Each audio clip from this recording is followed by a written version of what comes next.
Hail and chat. Good to see you guys again this week. Appreciate you being here. Please smash the like, share out the link. And we're just going to get into it today. So without further ado, I'd like to introduce my co-hosts. First up is the man, the myth, the legend. He's sexier than me. It's intimidating to have him on the same stage with me. And I don't know. I don't know how to feel about that. Sometimes it confuses my gender identity. What's going on? How you doing, Ryan Rogerati? Oh, I hope to whatever Lord or Savior you worship that you don't become a tranny demon, Stephen. No Uh, way. I'm not leaning toward tranny demon. What I'm saying is Oh that no. your facial hair is intimidating to me, sir. And the sexy machismo that you put off, it's making me feel it's making me tingle. Like I'm not saying I'm going that way. I'm just saying it's just a little, it tingles just a little bit. That's all I'm saying. It's a good job I'm so young because by the time I'm your age, you'll probably be dead. So the legacy of Rogue Entertainment can live on with a little help from reality based. But it is great to be here, ladies and gentlemen. Hopefully, we do have a good talk about topics of the day as well as having a good catch up in this bottled up episode of Rogue Entertainment. Yeah, we're gonna be running for about an hour 15, and then after this, Stark of Iron hit 1,000 subs. We're gonna send everybody over there. Please go check him out and have some fun. Great guy, love that man, and that's why he's not here tonight today. But we do have my favorite lady in all of the YouTubes, the wonderful Bad Take Tina Bojan. What's up, sweetie? Hello, everybody. Glad to hear and see you all. It's been a crazy Saturday.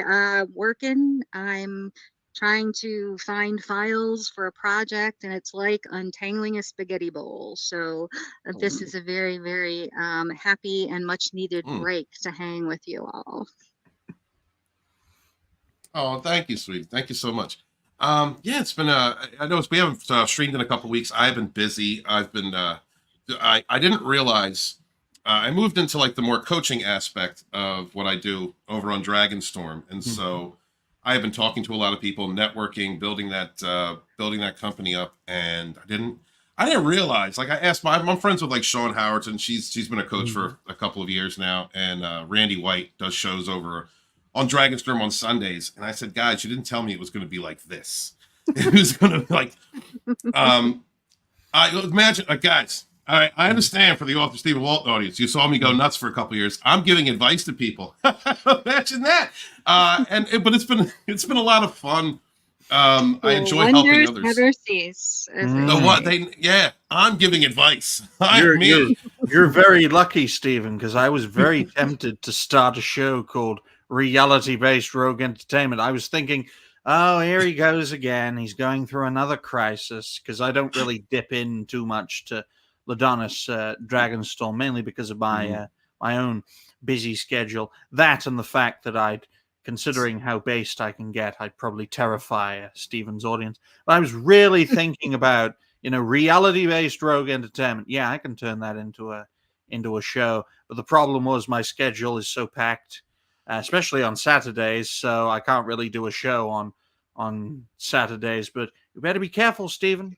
Better be careful. Be I careful. it's it, what's crazy is the amount of joy that I'm getting in doing what I'm doing now. Yeah. Talking with other people, hearing about their experiences, networking with others, and it's almost like an exchange. I almost feel bad taking money because I Oh. get these experiences from others that not only reflect my own, but also give me a wider perspective of the what people go through when they're dealing with toxic relationships, toxic family situations. I've learned a lot about myself as much as I've been learning about others, but I'm really loving helping people. I mean, it's kind of what I wanted to do originally with Rogue was just, build a company that helped others, talk about entertainments, bitch about Disney and shit, but also helped other people to grow and expand their influence. And now I'm doing that on a personal one-on-one level, and it's been life changing. So a lot of that energy has gone into that, and I'm happy for it. I'm going to be open, and for those of you who are interested, I know this isn't the right channel for it, but we're going to be opening a shop. I'm working with a artist out in California by the name of Mia. Wonderful woman. She's did her own comic book run. She's She's successful at oil painting canvases, and she's going to be helping to design some Hoovering Hobgoblin t-shirts. So be on the lookout while I'm clowning these narcs. We're all going to do it together. And you can wear a piece of... Be careful, Stephen, because from my analysis, doesn't matter if you're an angel in this day and age. If you even touch the comic book industry, you... But, she had a she did a comic book run. It was an independent run, but it wasn't connected to anything. Okay. It wasn't connected to like anything and that we're familiar with. It was completely independent, based out of Louisiana, and she did the entire run. As a matter of fact, she has DAFUK, DAFUK, that like copyright. That's her term. Yeah. So the very interesting artist. Looking forward to work with her and some other people, and just have fun. You'll just have fun with it. You know what I mean? Healing. We're going to be filling holes. We're going to filling souls and stuffing holes, Ryan. That's what we do. That's how it is. That's how I heal. But a lot of the networking, for those of you guys who don't trust other platforms, listen. I'm telling you, I have gotten 150 subs alone for that channel, just growing my TikTok and Instagram, just growing other platforms. And really, Rumble is the way to go for those of you that do want to grow something like this. It's like unclaimed territory over there, not as many restrictions, and you do have a lot more freedom to talk about the subject matters that you wish to. So, before, real quick though, Lord Paul is in the chat. Drop of ink in your honor, sir. Good to see you. Thank you so much for being here, man. I appreciate you. And also, Keely Chow is up in the chat. What's up, Keely? Good to see you, man. So, Tina, I have to get your take first because yours is the most important. You are the standard bearer. All right, that's the mark of what is good and what is not. Did you see Deadpool 3, and what did you think of it? I saw Deadpool 3 at 3:20 the Thursday it came out because nobody was going to spoil this movie for me. And Nice. I have to say that although it was short on plot, it was phenomenal. It was a comic religious experience. Ryan Reynolds is fantastic. Hugh Jackman was more Wolverine than he had been in any movie prior to this one. And oh my gosh, all of the cameos were fantastic. I was afraid it was going to be a little bit too much, kind of like what they were doing with Endgame, where there were, comic heroes coming out of every corner. Right. I thought the cameos were tasteful. They were well placed, well acted.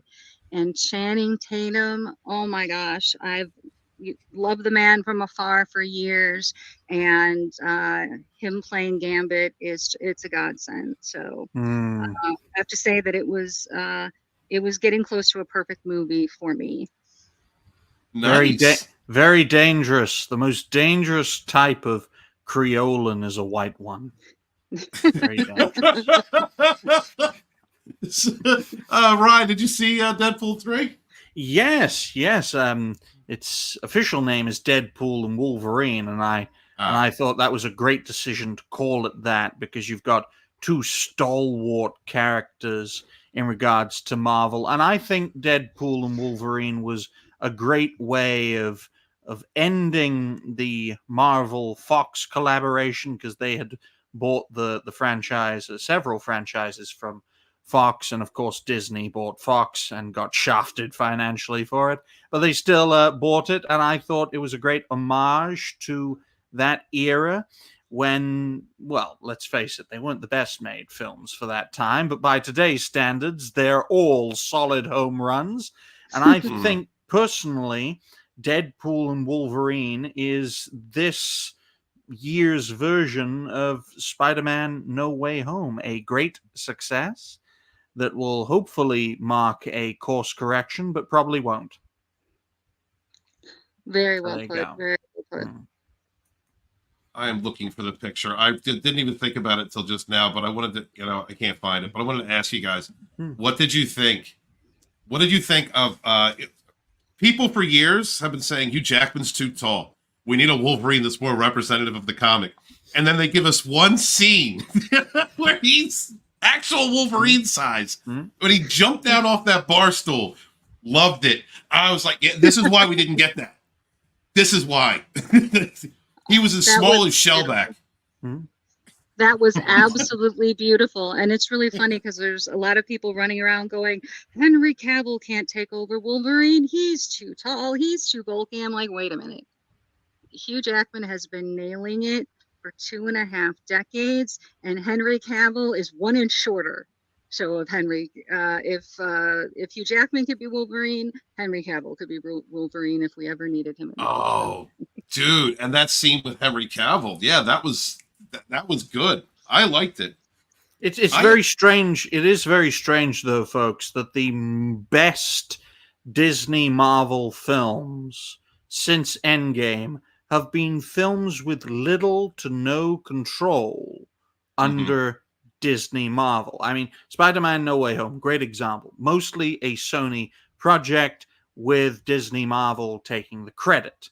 While in the case of Deadpool and Wolverine, most of the people behind that were Fox employees. So you could say that it was under the general direction of, the Fox legacy employees, the ones that came over with Disney.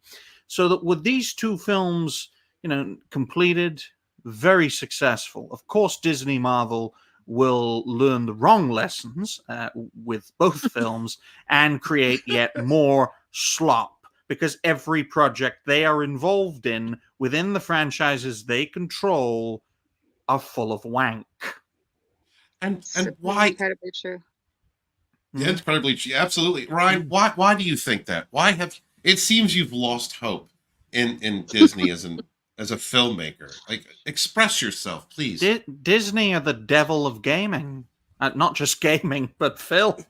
Gaming. No, that's EA. EA is the devil of gaming. Yes. See, I mean, Disney and EA have collaborated for so long, folks, that I don't see the difference between the two. But yes, Disney is the devil of filmmaking and television making. They are an evil empire that's so big it has to fail. And it is failing. It's bleeding out on every front. But apart from the BBC, Disney is one of the few companies out there that can lose $1 billion a year and still be around for the next 250 years. They don't give a fuck. They're going to release their creative vision, which is complete wank, and as a result, you are going to see disgusting projects. And the only good projects you will see are from those talented creative people who are part of companies that Disney bought out or are collaborating with in Sony's case. I used to have that same vitriol inside. I need to summon that again. Thank you, Ryan, for reminding me. I want to go back real quick to like the Henry Cavill cameo. Sure. Like that was so cool, unexpected. I tried not to listen to any of the spoilers. I tried not to, get it. I just wanted to see it. I just wanted to see the film on my own, like from a fresh perspective. So I didn't watch or read any articles that were about it. I mean, Tina, he could do it. Henry Cavill could pull it off. Absolutely. He was incredible. And although there wasn't a plot to write much about, the dialogue was fantastic. I mean, the comments on current culture and, constant ribbing on Disney about the fact that they were crap and Deadpool was Marvel Jesus. And I mean, Deadpool didn't mention the term DC, but it was perfect. He kept talking about the fact that, when he was referring to the Cavalrine, was like, hey, we're not going to screw you over like those other guys. Come hang with us, kind of thing. And according to an interview with Ryan Reynolds, that Henry Cavill was thrilled to be asked. I mean, they did not have to beg, ask twice, nothing. He was very excited to play a part. And I think that has a lot to do with the fact that Ryan Reynolds and Hugh Jackman are known to be great creators to work with. And you could tell by the complete vulgarity and the bloodfest that some of those battles were, that Ryan Reynolds had a whole lot of control over Yeah. what was going to be allowed. He was not going to let Disney destroy the Deadpool that he had built. So what is Disney going to do while still being consistent in their efforts? They're going to treat Deadpool and Wolverine like tying up loose ends. Okay, great project. Tie it all up, move on. Never use them again in any way, shape, or form. It's entirely possible they will do that. There have been talks about the fact that, especially considering the jokes about that, Disney's got you for the next 90 years kind of ribs that they constantly made at Wolverine. But there are talks for both characters to play a part in the next two Avengers movies. And I could see, especially in, the Battle World, whatever not the one that's coming up next, but the one after. Because I think the one about with Doctor Doom is first, and then Avengers Doomsday, and then Avengers Secret Wars. Yes, exactly. And I could really, really see the characters playing in that well. But I hope that Ryan Reynolds will, hold true and say, you're not going to soil this character or I will not play it. Because there was huge push from Disney to have She-Hulk in this Deadpool and Wolverine movie because she breaks the fourth wall, because they needed a whammon, other than the female villain, who actually was really great. She wasn't much overpowered. I mean, they didn't make her any more or less powerful than Professor X. So, I mean, I thought she was fine. But they were really, really pushing it. And Ryan was able to, and Sean Levy, of course, was able to keep her character out of the show because it wouldn't have fit. There was no time or really place for her in the antics that they were performing. So I really hope that he will hold true, and I really think that Disney would not dare to recast Deadpool, because I think there are tons of people that would boycott the movie just for that reason. Yeah. I personally think, before we move on, Stephen, that Disney is one of the few companies out there that will just memory hole a character, because they didn't build Deadpool. Right. The characters that they don't build, they use them and they abuse them for the most part, and then they just throw them away when they cease to be useful to them. That's why I personally think Deadpool Wolverine, great success, because it had little to no control on Disney's end. The next project, which is that Agatha damn film, it's going to be dead on arrival. Then you're going to get Avengers Doomsday, which I think is going to learn all the wrong lessons from Spider-Man No Way Home and Deadpool and Wolverine. Just like after Spider-Man No Way Home, what did we get? Doctor Strange 2. They learned the wrong lessons from that film.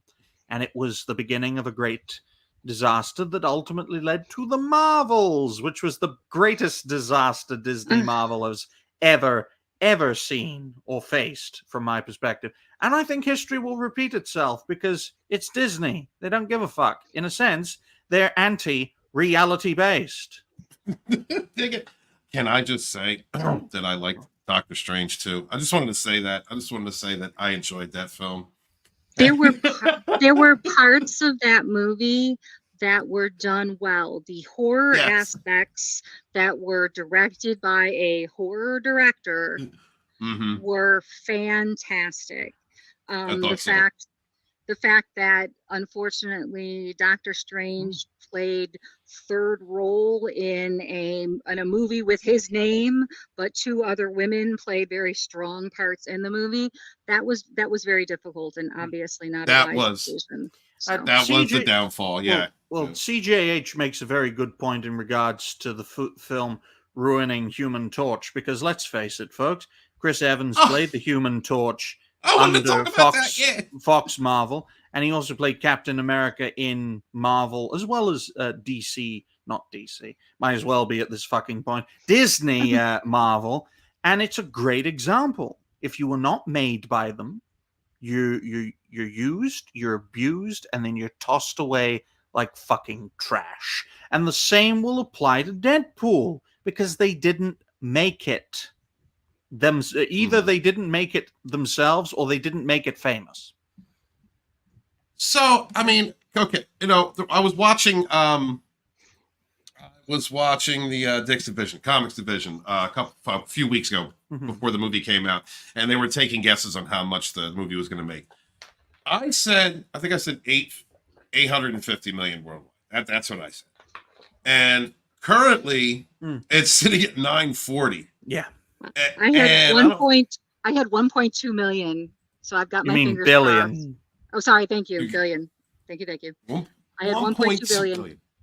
And Culture Casino had to eat crow pleasantly. Did he? Crow, because he kept telling everyone this movie is not going to be as popular as we think it is. It's not going to be as well done. Now, granted, the plot was very base. I mean, there was not a lot of, to work with there, but it was truly just a buddy cop, planes, trains, and automobiles type movie that was fantastic for the two characters.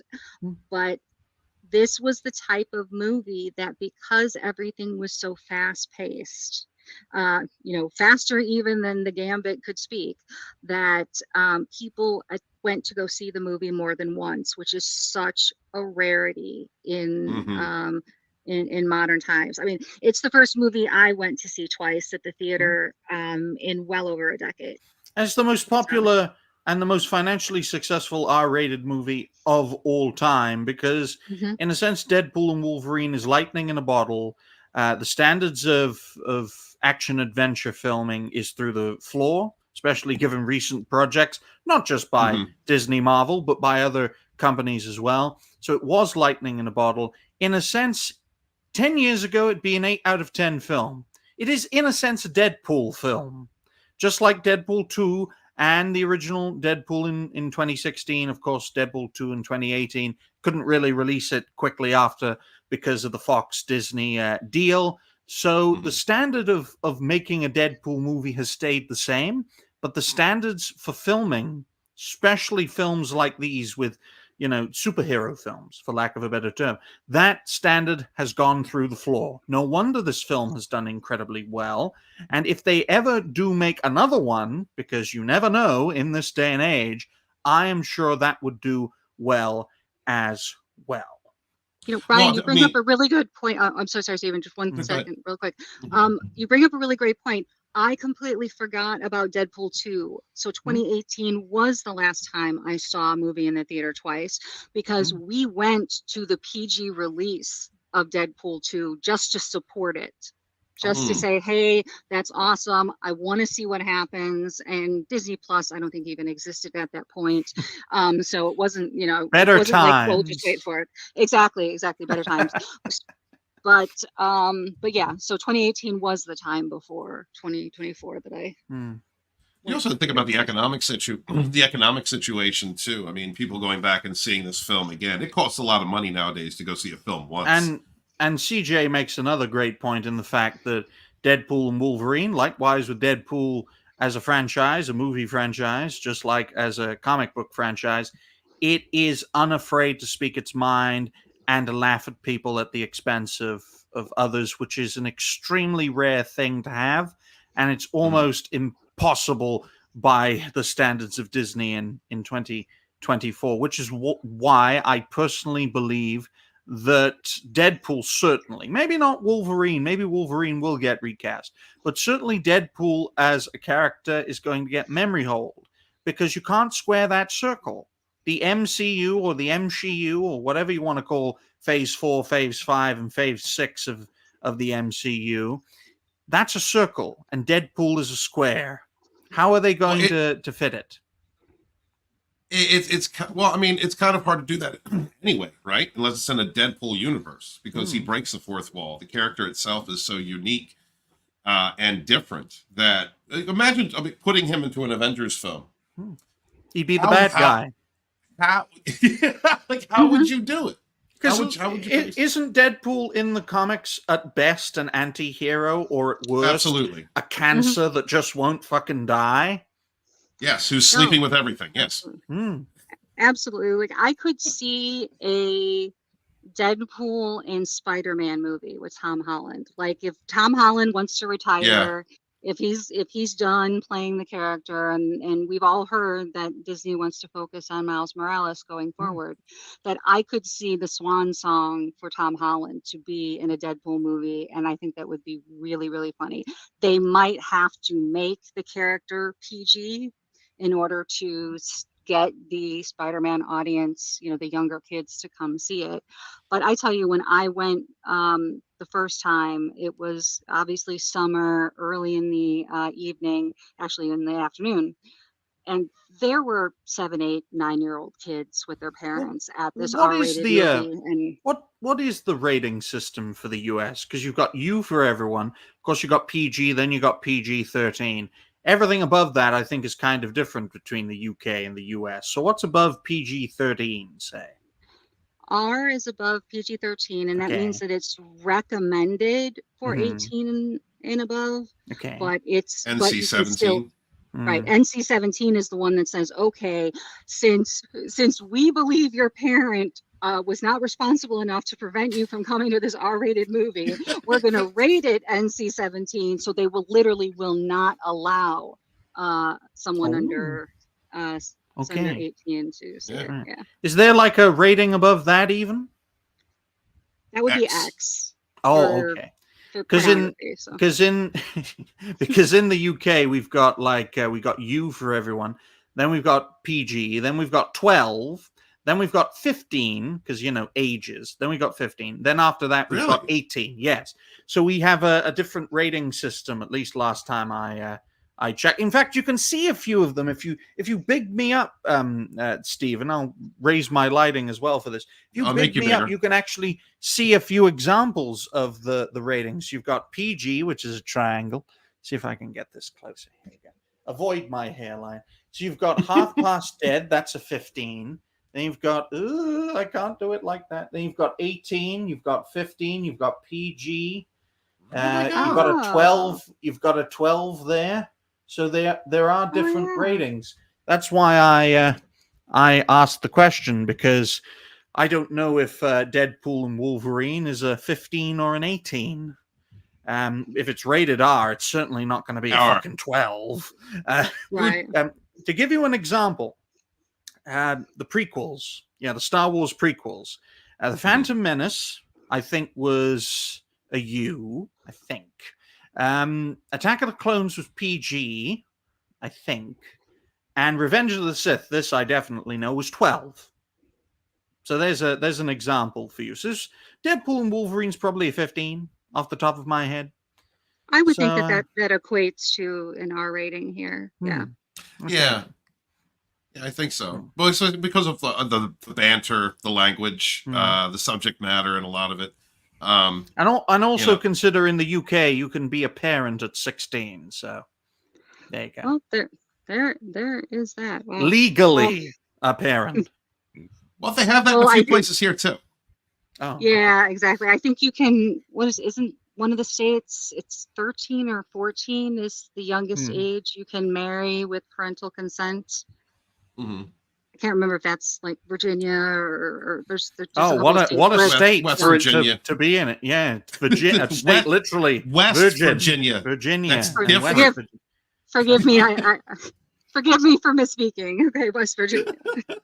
It's just from my perspective, the likelihood of films like Deadpool and Wolverine created by the likes of Disney, Marvel, are exceptionally small. The likelihood, and I don't see it happening. I know Kevin Feige wants to save his legacy in regards to the MCU.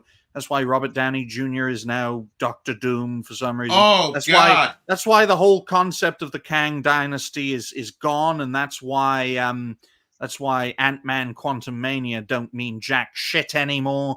Good, because it wasn't a good film. So you can tell that there has been a change, but will it lead to a positive direction? I don't think so. Hold on. I'm sorry. I haven't been around in a while. Who is Doctor Doom?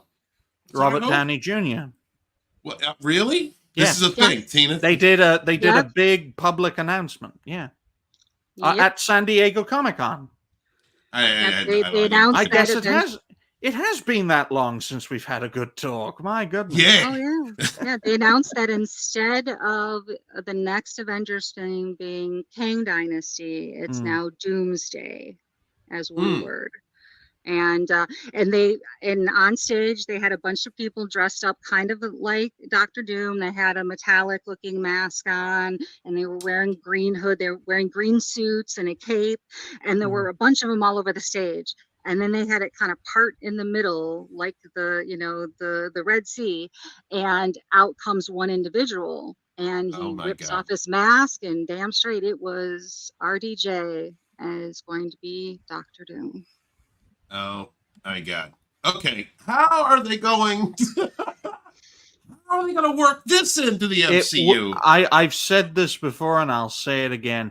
This decision would make so much more sense if, and only if, Iron Man, when he snapped his fingers to wipe out the Thanosian menace, he didn't die, he disappeared. I need That's liquor. No, that's a good call, Ryan. I like that. And if you want to see the image I was talking about, Stephen, it's the bottom left that's on the current screen with RDJ in the glasses holding up the mask. Yeah, that's the reveal. It's not big enough. Oh, then Jesus. He goes back in time. He has the Infinity Stones.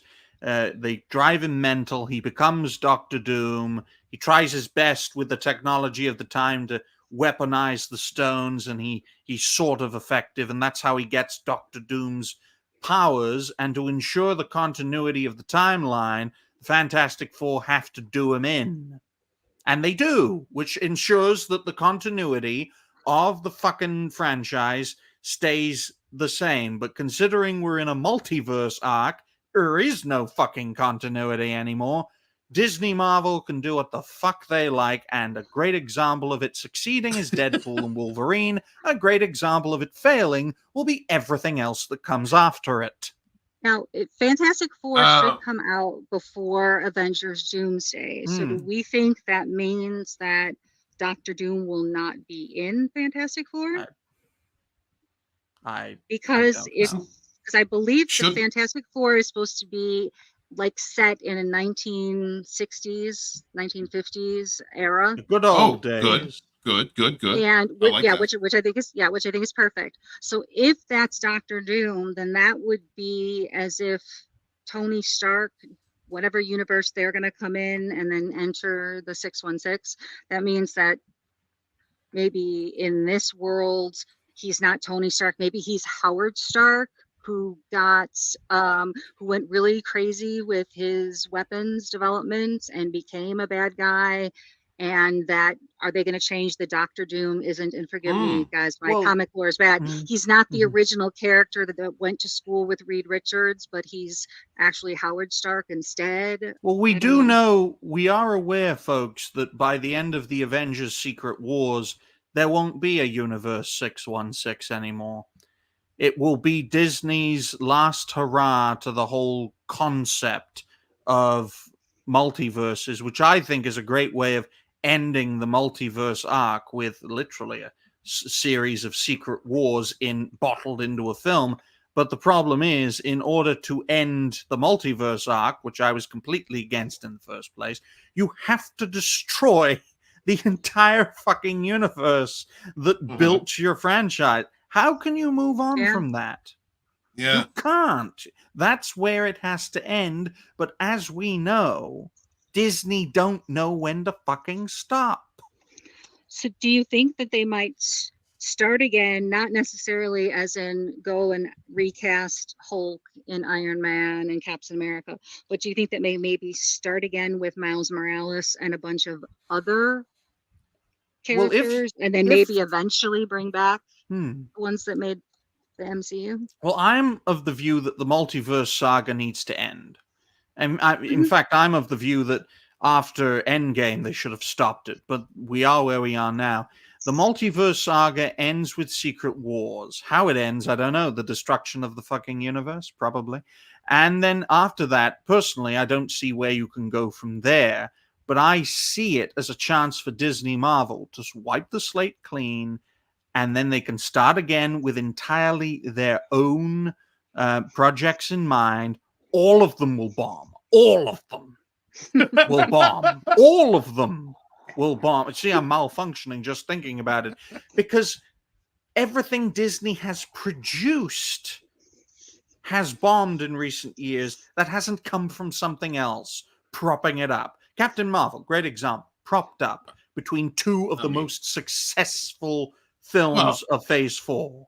I mean, Ryan, to be fair, everything from classic Disney has always been ripped from something else. You know, a legend, mostly, you know, Germanic legends. But from my perspective, the Multiverse Saga, I think it was confirmed it would end with Secret Wars, with the destruction of Universe 616. Then Disney Marvel will be able to control everything after their acquisitions in regards to the Marvel Universe.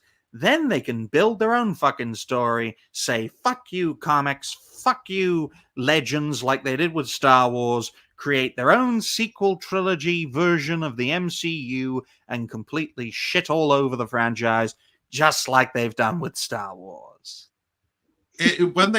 When they created this universe, I mean, the multiverse idea could have been applied to bring, you know, the characters they couldn't earlier in to this universe. But you're right, they haven't. It's been very sloppy. And if you're not going to do it right, stay to the original timeline, stay to 616, and then just end it. You know, really, it shouldn't have gone. It shouldn't. I don't think it moved into Phase 4 or what? Phase 4, the MCU, was that Phase 4? Yeah, Phase 4 and Phase 5. I think we're currently on Phase 5 coming to an end, and then Phase 6 will be the Fantastic Four project, Avengers Doomsday, and will end, I believe, with Avengers Secret Wars. And that will be the end of the Multiverse Saga. My question really is, like, I love RDJ, but to be the Victor Von Doom, you know, like, is it gonna be like Tina, like what you were saying? They're gonna try and like rework Howard Stark and change the timeline. How are they going to have? I mean, eventually he's going to be a character that just wears a mask. You're not going to see his face, right? But still, how are they not going to correlate? Like, how do you just ignore that that's who that is? You know, they looks just like Tony Stark. I don't get that. That doesn't make sense to me. Is this like a nail in the coffin for Iron Man? Because a lot of people, you know, some people wanted to see Iron Man come back, although I think that's a terrible thing to do. I think the way they ended it was perfect for Iron Man. That was the plan before the announcement. The plan was to have Iron Man in a cameo for Deadpool and Wolverine. That was pulled because of the announcement that they were the new plan to announce him as Doctor Doom. It would have been a great idea if the fucker had disappeared at Endgame and not died, but it was completely the wrong decision. I understand why they did it. You know, big publicity triumph, but it was the worst thing they could do. Just have him there, but don't announce it. Have him as Doctor Doom wearing the getup and being the villain. Don't announce it as him. In fact, don't put it in the fucking credits. Have it be a mystery box. There's some fucking language for you bastards. J.J. Abrams language. Actually have a mystery box. Who is Doctor Doom? And then at Secret Wars, he reveals himself and goes, I am Iron Man. And then just comes back as Iron Man. Just fuck it. So, you know what? Destroys the universe. Destroys the universe. I really like that, Ryan. I could absolutely see him play Doctor Doom in Fantastic Four as well as Doomsday, and then not until Secret War ends does he reveal that it was RDJ the whole time. Yeah, it only has that weight, though, if Iron Man disappeared and not died. Correct. Absolutely. Because you look at Thanos. When Thanos snapped the finger and destroyed the half the universe, yes, he was seriously injured. Then he escaped. But you could twist that a little bit. Because, you know, the Iron Man version wasn't as good. It was literally killing people as it was being used. You could twist that a little to oh, I've snapped, I've destroyed the Thanosian menace, but I accidentally went back in time to the 1950s, limited by the technology of the time. Ooh, foreshadowing. And then have Tony Stark try to use whatever's left of the damn stones to, well, get back home, but he becomes Doctor Doom in the process. Maybe he goes fucking mad, or maybe he needs something to get him back home, which leads him to being an enemy of the Fantastic Four, or causes the fucking Fantastic Four to exist, for all we know.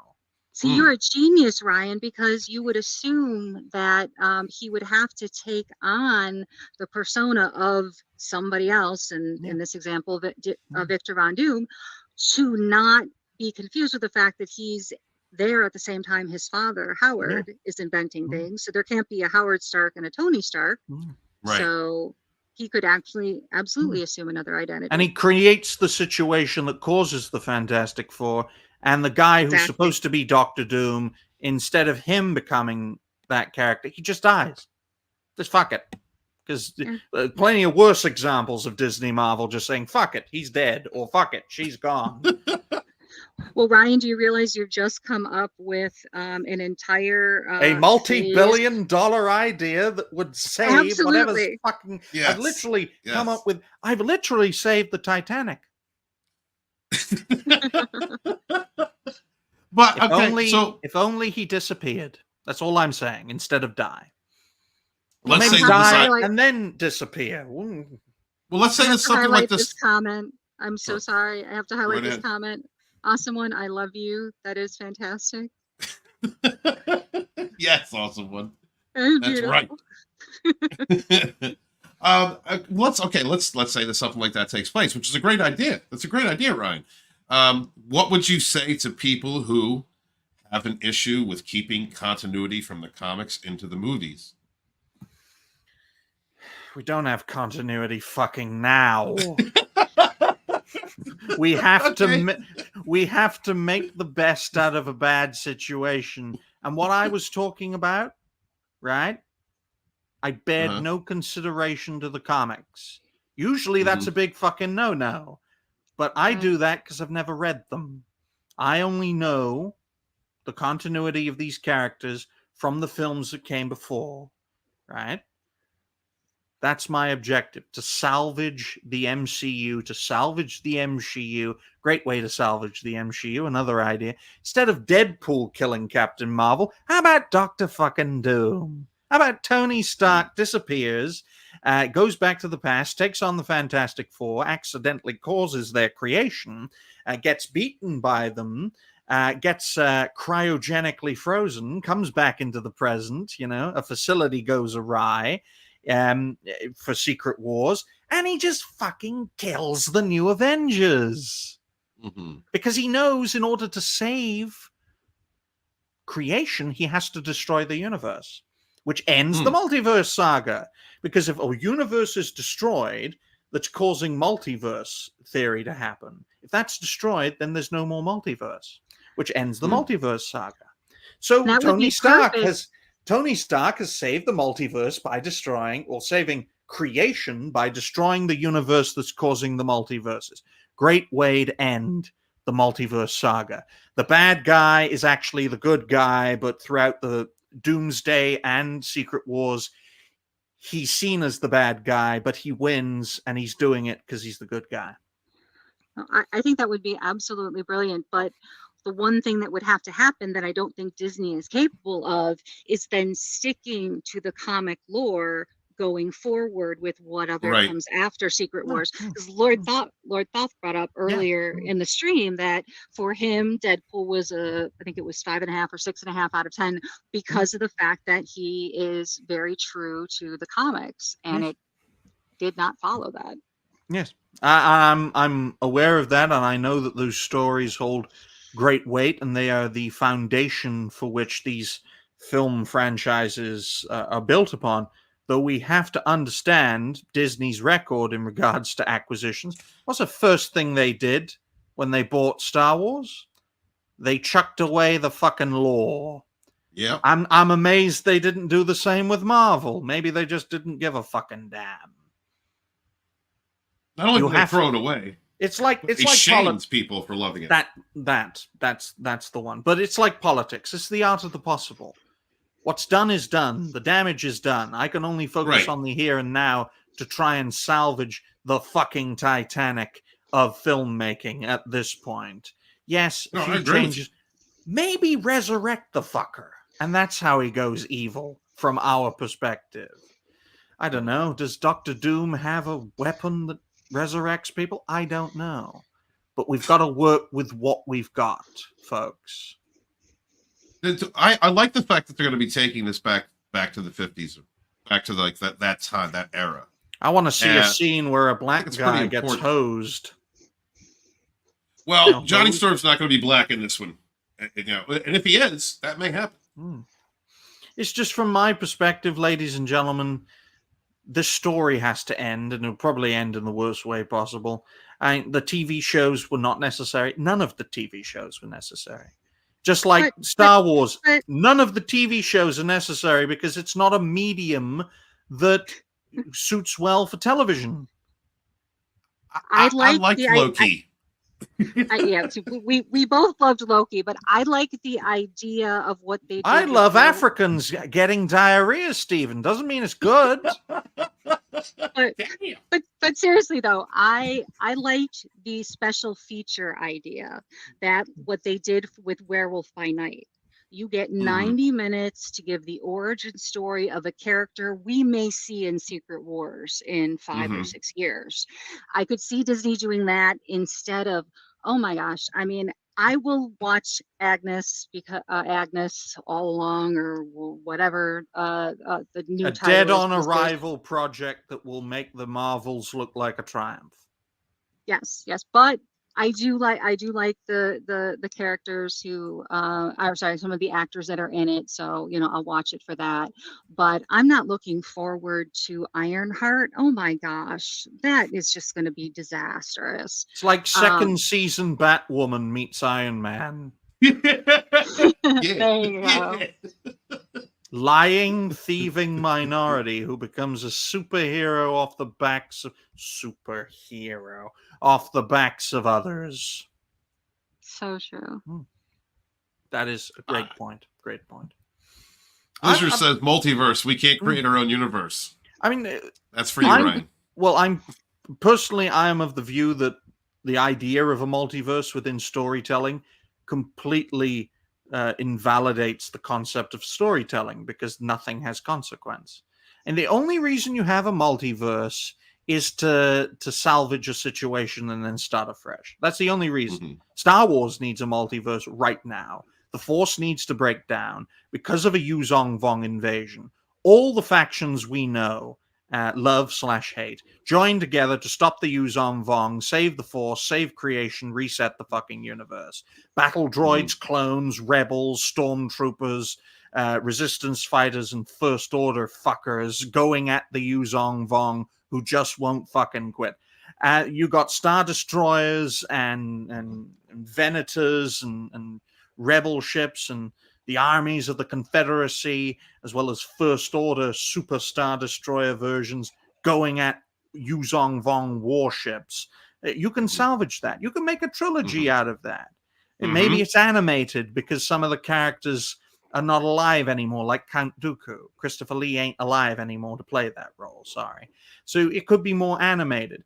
But the point of it would be to reset the universe so that continuity can be maintained and that you can start afresh with something new. I think that's a good idea. That's a really good idea. And that's the point of a multiverse. It's like resetting a broken bone. That's the only thing it's good for, is resetting a broken bone. Agreed. There you go. Agreed. What's up, Scotty? How are you, dude?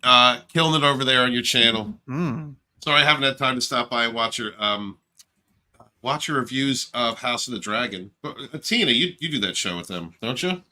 Yes. And what did you think of the last episode? I think that I was the one that was the least critical of the episode.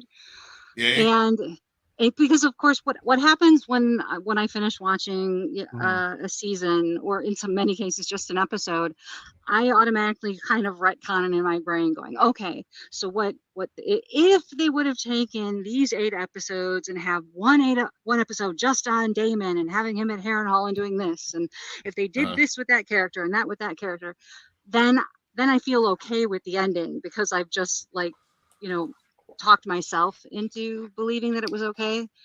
But then I read the articles later and finding out that honestly, HBO just completely screwed these showrunners.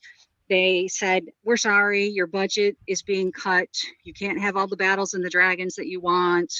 And on top of that, we're going to make the season 2 episodes shorter than you had originally written and planned, so that now everything had to be redone. And it's why we ended a season with a fucking montage. Okay, so now this is actually the purity test. I need to go back and watch that stream. What did Teresa think of it? She was so angry. Oh God! No, it's got to be bad. Have you ever been on a slide, Stephen? You ever been on a slide? You know, you gotta get up to it and then slide down. That was the House of the Dragon season 2. Started off well, going up the slide, and then about episode 2, maybe 3, that's probably where it peaked. And then from 4 onwards, it was a slide all the way down. So much so that I think it was episode 6 off the top of my head. The whole episode was just dedicated to a funeral for the female version of Joe Biden in their fucking universe. Because in episode 5, it ended quite simply with Joe Biden female version dying with her fucking dragon falling into a fortress. I think that was episode 5, because I've also been reviewing this wank of a show, and people say, oh, it's fantastic. Yeah, great show. Yeah, watch second season. Whippy. And yeah, it's just towards the end. So there you go. It's send it to you on X, Scott. Dragon Slayer Commentaries wanted me to review it, and I'm like, you fucker. Listen, I said I don't listen to anybody else but Mark Muses, and when she tells me it's bad, I know it's bad. That's it. I know what it is. No, I love hearing you guys. I love listening to you guys on that. Guys, please check out Sporkings podcast and all of their Game of Thrones, House of the Dragon reviews. Love that. Great. One of the best panels I've seen in a very long time over on there. Blippy Blop says, Steve Walton, minority opinion. Perhaps I'm a purist. I wasn't the biggest fan of the prequel trilogy. Golden Age was mid-90s, early 2000 comics, books, and games, in my opinion. I agree. I agree with you. I don't know if you're still in the chat, my good man or lovely lady. I can't tell in this day and age. Guess how old I am. Man, you're really sexy, and your skin is so good. I'd say 50. No, I mean 25. Yeah, I am 25. Yes. So I grew up with the prequels, and that's my perspective. I do understand that the state of entertainment was far better in the 1990s and in the 2000s. I mean, the state of entertainment peaked in the 80s, and it's just been going downhill ever since. But from my perspective, the prequels were perfectly fine. The only thing that I would complain about them is stop calling them separatists. They are the Confederacy of Independent Systems. There you go. Thank you, sir. What's up, Scotty? Not much. I only got a couple minutes. I just wanted to come on because you were talking about Riri, and then you started talking about House of the Dragon. Riri, Riri, the way she gets kicked out of MIT, and the way she makes money is meeting up with the Hood and selling drugs. What? How African American of her. That's how she builds her fucked up looking suit. George Floyd might have had a chance of being Iron Man if he had survived. You gotta earn money the way you can. You gotta work in the economic confines. Yeah, I decided that I'm gonna have to bring back the dump every 2 weeks or something, because I thought I could get away from talking about this stuff because it all sucks. But I hate it so much that I think there might be a Thursday every other week dump or something. I don't know what to do anymore, because it's House of the Dragon season 2 was so, can I swear, fucking bad. It was so bad, dude. They changed so much from the book. It's not a George R. R. Martin like story. This is the first story that he started and ended.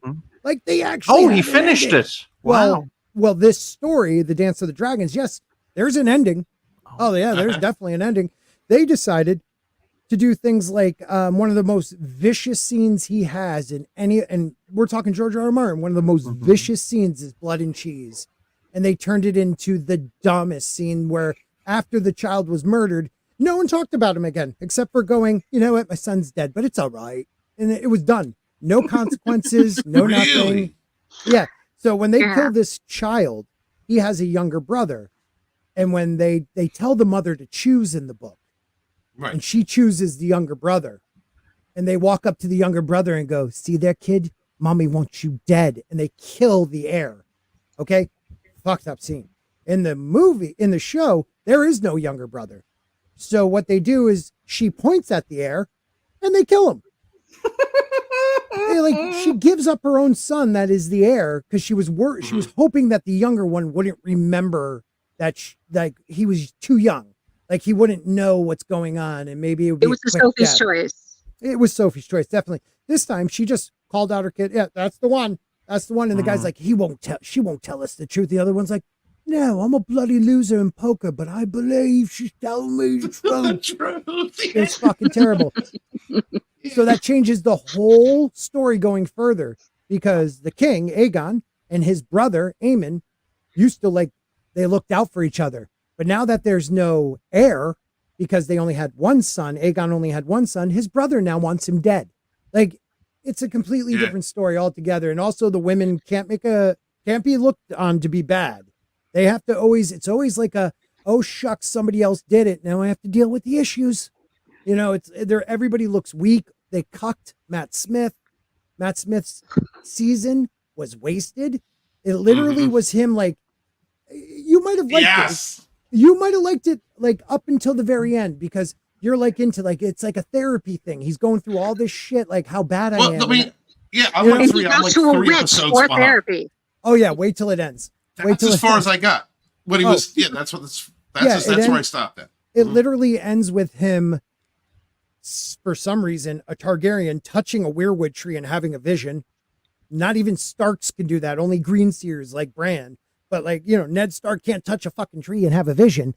But a Targaryen touches the tree, fingers George's face with some blood because George was the face, and he has a vision of the White Walkers, Daenerys, all this stuff, and then it was all right, now I have to follow. I have to it did no growth. Yeah, my queen. Growth meant nothing. Growth meant nothing. It was just prophecy. I have to follow now. Where George says prophecy is there is no real true prophecy. It's self-fulfilling type shit. He was just all right, well, now I'm done trying to, change myself. What's up, buddy? You want to say hi to Steven? Say hi, Steven. Hi, David. There you go. Hey, what's up, buddy? Hey, little Spork. That's it. The littlest Spork. I ain't showing you to these people. I don't know. They're all creeps. But you wouldn't want to watch my show, kiddo. It's reality based. Freak neck. I didn't know Englishmen were racist. I love it. I thought it was only us Americans. Yeah. So, but I gotta bounce. Racism. I gotta bounce. Love you guys. Sorry, brother, it was real you, quick, but I got kids. Have a great day, my good man. Yeah, you too, go my be brother. a dad, Scotty. Bye. If we had ratings for channel, can you imagine if YouTube channels had ratings? U for everyone, then PG, then in my case 12, 15, or I'd probably be an R-rated channel, not for the blood, guts, and gore, but for the sheer realism in regards to being reality based. Great to see Mr. Tickle Trunk. Good to know that you're late, gay, and Canadian as we wrap up this show. So Scott already left? Yes. Yeah, he heard you coming. What a homo. I mean, Sporking's got kids, man. My goodness. Oh my But, goodness. Dickhead. Mm. I would love for the dump to come back because I miss the old crew. I mean, of course, Yeah. Slender Dad, Little Chad have their great Friday Mhm. night show, Ascended Art Podcast, at 9 p.m. Eastern on Fridays. And they're fantastic. They're wonderful. But I miss hanging with them during the week. I do. I miss seeing those guys. I miss seeing some of the old rogues. I miss Matt Cheesemo. I miss hanging out with him. Oh, yeah. I finally got used to his brand of humor, and then we don't hang out anymore. I'm like, what the fuck, man? It took me like a year to get used to that jerk. Now he's gone. Matt actually, In Matt my actually- case, humor. What humor? I just speak the You truth. would love Matt. You and Matt would get along, Ryan. You know what? You'd be like two friends frolicking through a field. Like that's how peaceful and like undertone gay it would be between you two. I swear. Ugh. both have Rainbow about the same demons. you both have the same about the same opinion of women, and so that would go well. But It's even very Matt strange. joined. Well, it's very strange because I can tell when someone finds me uncomfortable. But I thought Americans would have the guts to at least tell me I make them uncomfortable. They just keep me at arm's length, and I'm like, yep, I see straight Right. through you. I see straight through you, but I'm gonna be nice. Ryan, you make me feel so comfortable. I would sit on your lap. Like that's how comfortable you make me. Dirty rainbow bastard pagan man. I'm a pagan man. Thank you very much. That's right. And Deadpool's a pagan man too. Yeah, someone notified me in my comments section that Deadpool is bi/pan, and I thought to He's myself, pants. what? Yeah, he's everything. What? I thought to myself, what? He's bi for pans or something? What the fuck is wrong with you people? And look, Deadpool will bang anything or be banged by anything. He's into it, man. He's down. I want to create my own Deadpool character. He's called Cancer. What's up? Hello, Yeah. CJP. What's I up, hope you're doing CJ? well. How you doing, man? I miss the old days when we called it trisexual because that was would take Bojan's line all the time. I'm trisexual. I'll try. I miss the old days when we called it a crime. When we didn't have these problems. I hear a rope and a lamppost in there. Canadian healthcare. Buy a rope, get a lamppost for free. So on that note,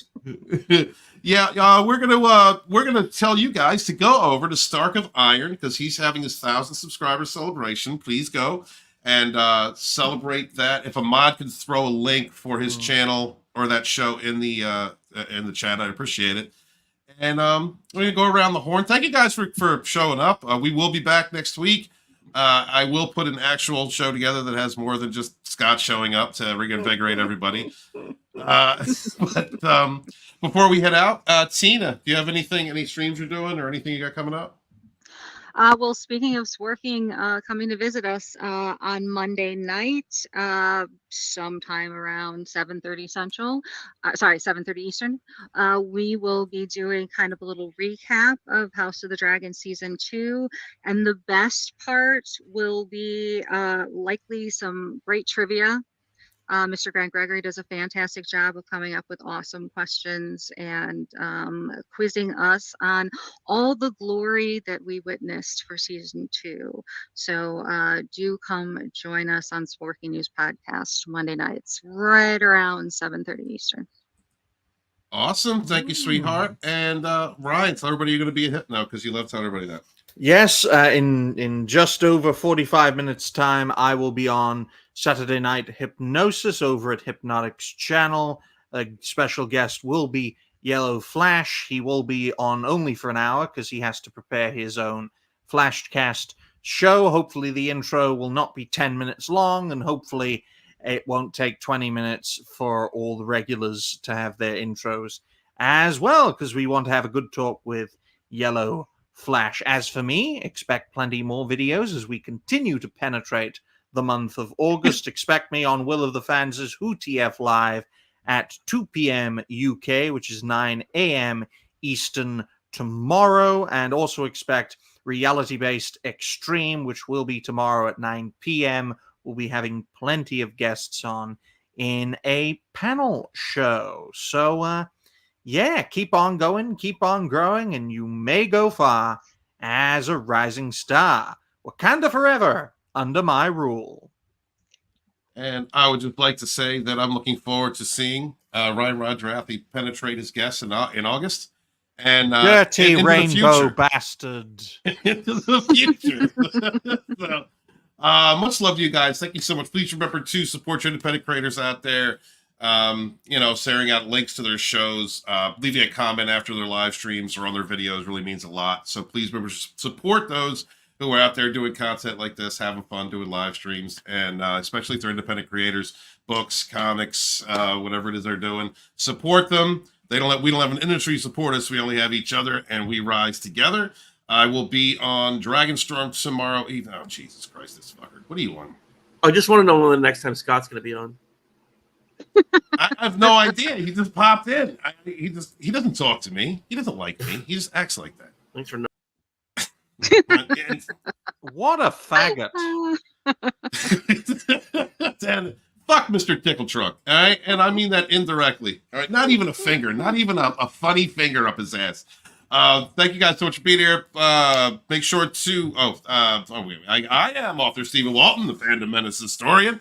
Your historian, born in the chats of the High Council with my brothers and sisters fighting for our modern mythologies. Please remember to wash your hands, wash your ass, be good to each other. Suffer no fools. And I'm going to continue to move until we get the total ban on the total initiative relative to what we're going to do with more Border Patrol and more asylum officers. President Trump? I really don't know what he said at the end of that sentence. I don't think he knows what he said either. Look.